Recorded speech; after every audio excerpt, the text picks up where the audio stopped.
Well, hello the internet and welcome to Building a Pond, the most exciting project coming up on this channel. No, I'm very excited for building the copper golem thing, but obviously we are still waiting for the next update, which I'm assuming is going to be out September, October time, so I'm very excited for that, and now my screen won't show me what I'm working on. But I can tell you, I had a section that I went, oh, well, if I rounded that off, I could make a pond. So here I am, terraforming it in.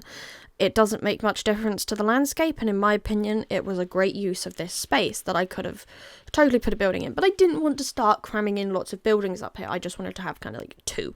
I haven't built the second one yet, I don't think. I think that's maybe next episode. I really hope that's next episode, because otherwise that means I didn't record it, and that would be sad. No, I haven't built it yet. Good. That it's going in that little space next to it there. I was looking at them more as like, are they bothies that they have like up in Scotland and stuff? That like if you're out walking, you can stay in overnight or something. Oh, here we go. I'm building the little thing. I just picked random blocks out for this. I'll be totally honest, and tried to blend them together to give them some sort of interesting texture. That's all that's really going for this build. I was also doing this while waiting for all of that grass to turn into dirt, so I could then use a bottle and turn it into mud. Would it maybe have been quicker to just turn it all into mud by placing down mud blocks? Quite probably, but I am of the mindset that less clicks is better. In terms of building stuff, obviously you want lots of people to click videos, which if you do enjoy me rambling, do make sure to like and subscribe, because I always forget to say that. I started by building this roof, wasn't really sure what I was doing it with. It wasn't really vibing with it, to be honest. As you're going to see later on, I am not really sure what came over me in order to do this roof, but I'm not mad about it. I then started going in and texturing it, still didn't really like it.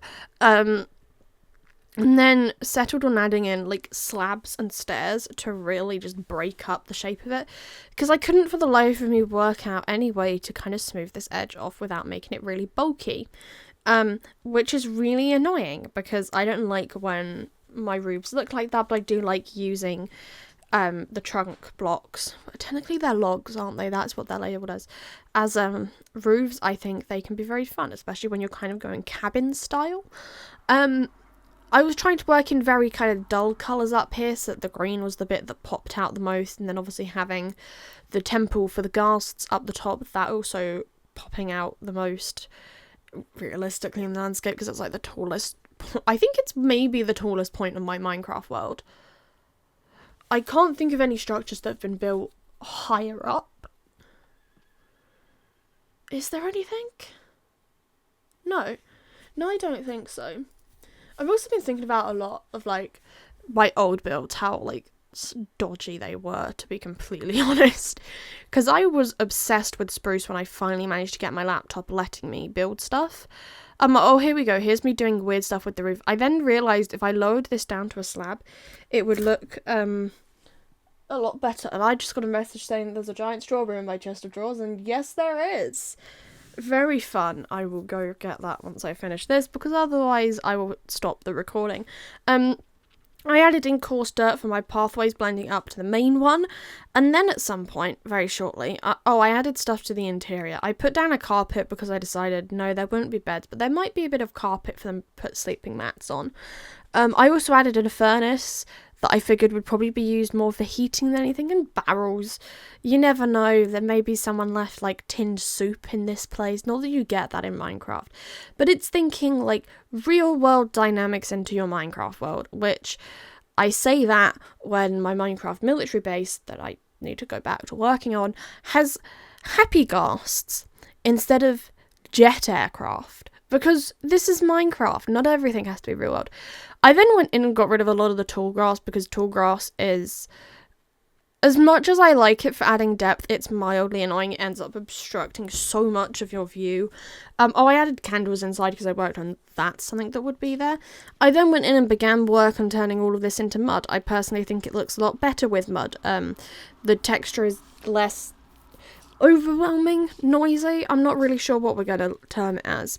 Once that was done, I grabbed a variety of foliage and I got glass panes and sea pickles as well to make like different reeds coming up and out of the water. But basically I've got loads of green stuff. Oh, I added some texture with muddy mangrove roots. That's my favourite. That's a fun word to say. Well, 3 words to say. Muddy mangrove roots. I like that. I throw those in even if there wasn't anything that perhaps quantified there being mangrove roots there, because I think it just adds a bit of texture. You don't really see it, but if you get close, it does. I then added a couple of sections that were going to be kind of like a muddy bank. I don't know, maybe lots of people walk along this, or not really. Maybe this is just where the water kind of seeps in and it's a bit marshy in the area. Did that. I put in some more bushes. Yay! Lots and lots of giant green blobs. I also added in some flowering azalea just to add a little bit more colour and texture. I personally like this combination quite a lot. I would probably also do it with just regular azalea with the flowering one, but I don't really use anything other than mangrove. I really like the texture of the mangrove leaves. Is that my favourite tree then? No, I like the spruce trees the best, but I like the texture of the mangrove leaves better. I find it more visually interesting. I went in, added a bunch of grass, added some more of the actual Minecraft bushes, added in more grass apparently, and then realised I can add ferns to this. Is that something I actually do this episode, or am I lying?